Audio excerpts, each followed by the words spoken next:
KSRTC ಚಾಲಕ diesel pump ಕಚೇರಿಯಲ್ಲಿ ಆತ್ಮಹತ್ಯೆ.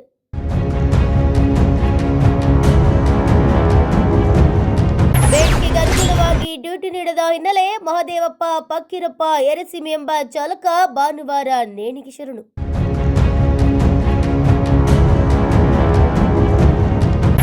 ಹಾವೇರಿ ಜಿಲ್ಲೆಯ ಸವಣೂರು ಪಟ್ಟಣದ ಬಸ್ ನಿಲ್ದಾಣದಲ್ಲಿ ಘಟನೆ.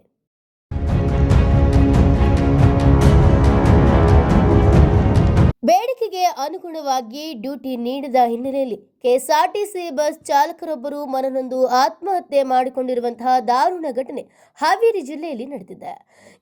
ಕೆಎಸ್ಆರ್ಟಿಸಿ ಚಾಲಕ 49 ವರ್ಷದ ಮಹದೇವಪ್ಪ ಪಕ್ಕೀರಪ್ಪ ಯರಸಿಮಿ ಎಂಬುವರು ಭಾನುವಾರ ನೇಣು ಬಿಗಿದುಕೊಂಡು ಆತ್ಮಹತ್ಯೆ ಮಾಡಿಕೊಂಡಿದ್ದಾರೆ.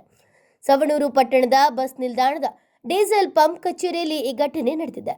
ಹಾವೇರಿ ವಲಯ ಸಾರಿಗೆ ನೌಕರರ ಸಂಘದ ಉಪಾಧ್ಯಕ್ಷ ಹಾಗೂ ಸವಣೂರು ಕೆಎಸ್ಆರ್ಟಿಸಿ ಬಸ್ ಘಟಕದಲ್ಲಿ ಚಾಲಕನಾಗಿ ನೇಮಕವಾಗಿದ್ದ ಮಹದೇವಪ್ಪ ಅವರನ್ನ ಚಾಲಕರಿಗೆ ತರಬೇತಿ ಜೊತೆಗೆ ಇಂಧನ ವಿಭಾಗದಲ್ಲಿ ನಿಯೋಜನೆ ಮಾಡಲಾಗಿತ್ತು.